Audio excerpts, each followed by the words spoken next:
So today I want to talk about South Dakota, the National Guard, private donations, and the border. If you're not aware or have not heard, the governor of South Dakota has agreed to send 50 National Guard troops down to Texas in the name of defending the United States' border. This move is in fact not being paid for by the state of South Dakota, but is instead being paid for by a private citizen named Willis Johnson, a Tennessee-based billionaire. This comes after several other states, including Nebraska, Florida, Georgia, Idaho, Iowa, and Arkansas, have vowed to send forces to the border at the request of Arizona and Texas's governors. The number of troops in all of these cases are extremely low, and this action should be seen for what it is, a largely performative action that will make little to no difference in the number of people stationed at the border. States like Nebraska and Idaho have sent approximately 20 to 30 troops each, and this is going to do very little, as it is, in fact, merely a political stunt. But there's a lot to unpack here in terms of this political stunt in regards to power, especially in the case of South Dakota's National Guard in particular. Now, before we cover anything else, we need to address the absurdity here, especially for the members of the National Guard being sent down.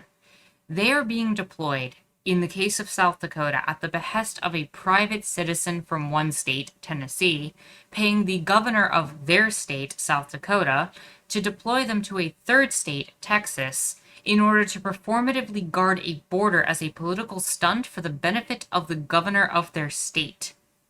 This, of course, comes with the understanding that South Dakota has in the past refused requests for the National Guard during the course of the pandemic, especially when Cheyenne River Sioux Tribal President Harold Frazier had requested Governor Noem's assistance in establishing medical facilities in preparation for the pandemic.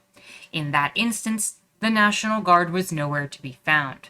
But when a large billionaire spends money and says, "Come on down to the Texas border," the governor acquiesces to the request.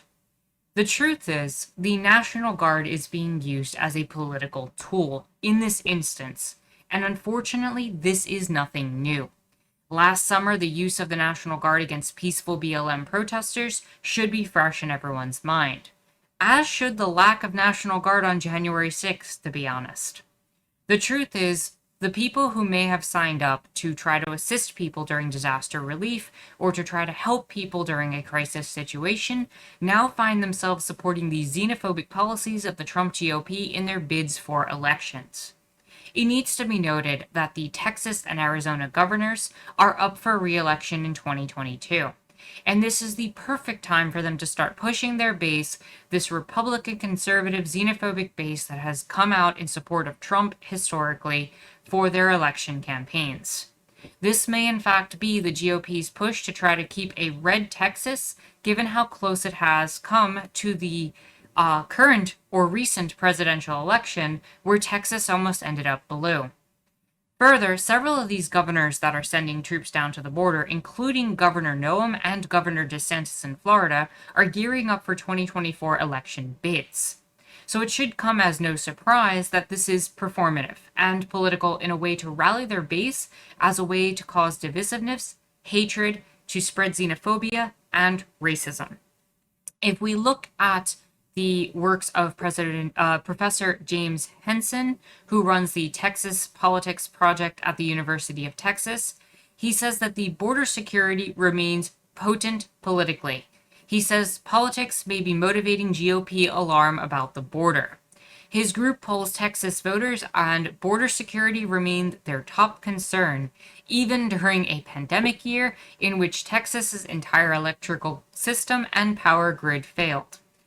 According to this poll, 36% of the population that was polled as of April 2021 actually thought border security was the most pressing issue for legislature, whereas only 12% thought COVID-19 was the most important thing, and another 12% thought the power grid was the most important, with 8% going to the economy and 7% going to gun control.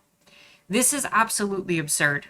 It just needs to be stated that in a year where Texas's power grid failed, where Ted Cruz fled to Cancun during that time, where people actually died because the power grid failed in such a horrific way because of its lack of attachment to the national grid and because of the greed of corporations and the inability to regulate themselves in any sort of way that was beneficial to the majority of people over profit. In the year where a pandemic was a huge factor, the border remains the primary thing of concern amongst those polled in this particular project. Nothing really galvanizes Republican voters in Texas like the issues of immigration and border security, Henson said. Texas governor is in for a re-election fight, whether within his own party or in a general election. He and the other GOP governors might be using the issue as a bidding agent for Republican voters, he said. So this is another factor involved. Not only does the Texas governor have to potentially face off against a Democrat, when we recently almost had a blue Texas in the recent presidential election, but he needs to prove that he's just as tough and capable of providing that Trump xenophobia in order to secure his base within the GOP itself. Meaning that him and all the other Republicans involved are going to consistently strive for and go for these votes because they're more interested in personal power and obtaining their power than actually causing any sort of positive change. Meaning that this governor has now been incentivized to take up these positions. Now, when we look at all of this, it needs to be also noted that a lot of people have been rather shocked about this. That the idea of the National Guard being called out on the behalf of a donation of a billionaire is something that is being questioned legally. But honestly, this is really nothing new. And this is nothing that hasn't happened before. This shouldn't be shocking or surprising that a billionaire is using state troops and National Guard as private militia, as there's actually a rich history of this happening, especially in issues surrounding labor organization and union organization. Whenever labor rights or union organizing has come to the forefront of issues, the billionaire class has, or the wealthiest classes of the country, have been very willing and able to call on the state governors to call in the National Guard to be their private military force. This hasn't just happened as publicly maybe in certain instances, but it is certainly a widely available and known history. Just for some examples, we can look at the 1877 Great Railroad Strike, where workers' wages were cut and workers struck from Baltimore to St. Louis, and the state governors sent in state militias, the equivalent of the National Guard at the time, to break the strike. 46,000 soldiers were called out and 100 workers were killed. In 1866, Wisconsin Ironworks and Rolling Mill and the 8-hour day. Yeah, that was when they were fighting for an 8-hour work day.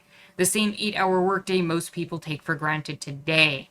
Wisconsin's governor ordered its state militia to fire on striking workers, marching to the mill in support of the 8-hour workday. 7 workers were killed. In 1892, the Homestead Steel Strike in Homestead, Pennsylvania. Mill owner Andrew Carnegie and Frick, his assistant, was determined to break the union. The state militia was called in to lock out the striking workers, protect scabs, and break the worker strike. 1912, Lawrence, Massachusetts textile mills. 1914, Ludlow massacre in Colorado. 1934, Teamster strike in Minneapolis. 1937, auto plant sit-down strike in Flint, Michigan, where the governor called out soldiers to surround the plant but wouldn't order them to attack. By then, many politicians were elected with labor union support and were more reluctant at that time to use the military against striking workers. What does that tell you about the current state of affairs where governors in the Republican Party consider themselves capable of using a private billionaire's money to control and use the National Guard again, when previously something like this may not have been allowed? It is all about power and finances. It is all about control, elections, bidding, and power in the state. It is all about private property and class ownership. Now, there's 2 more examples listed here, so I'll just read them off. The 1974 independent truckers strike, the 1984 Hormel strike in Austin, Minnesota, where the Minnesota Guard was called out to protect scabs and break the strike at the Hormel meatpacking plant. The Guard was used multiple times over 50 plus years against striking meatpackers at multiple plants in Minnesota and other states. The truth of the matter is this has been a common affair in labor organizing. This also kind of tips the hand of what's really going on here. Billionaires in this country consistently complain all the time about paying taxes to the state in order to pay for hospitals, healthcare, roads, social safety nets, education, and so much more that would provide good for people. But in this case, they're willing to support it, to provide funding to it for power and for an agenda. And this is the same group of people, the wealthier class, that will often call in and ask for the police to come in and break up strikes as well. And this is a consistent thing that happens, where they will allow for the police, the National Guard, and the military to be funded, but not something like healthcare, housing, roads, and other social safety nets, and especially not education. While this is performative in nature, this particular act where the National Guard is being sent down from all these different states, or the police are being sent from all these different states, the terrifying reality is that these governors are willing to send police and National Guard troops for purely political reason, for their election campaigns, and for their own personal benefit. If it hasn't been clear before, it really should be clear now that this is a clear abuse of authority of the state and of the power that the governors wield in all of these regards. The National Guard and police forces have been and will always be used to continue to protect private property, the state power, and the political positions of those with power over the needs of people. And that is very evident in the case of South Dakota's National Guard. When you couldn't have them sent out to protect people or to help establish medical facilities at the beginning of the pandemic, but of course you could use them to send them down to the border when a billionaire from another state comes in and decides to fund them and send them down there for 2 months so that your election bid can become more secure.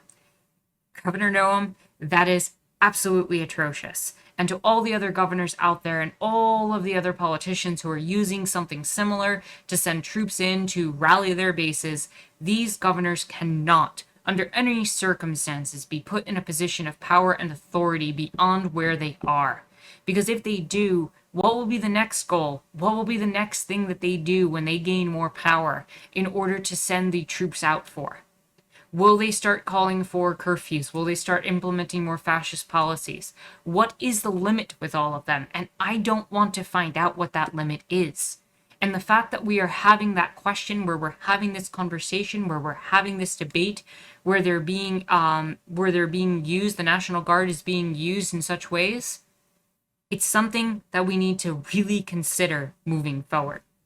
So with that said, if you like this video, give it a thumbs up, hit the subscribe button and bell for notifications. You can follow me on Twitter and check out my Discord in the description down below. My name is Anarchist Tara, and I thank you for watching.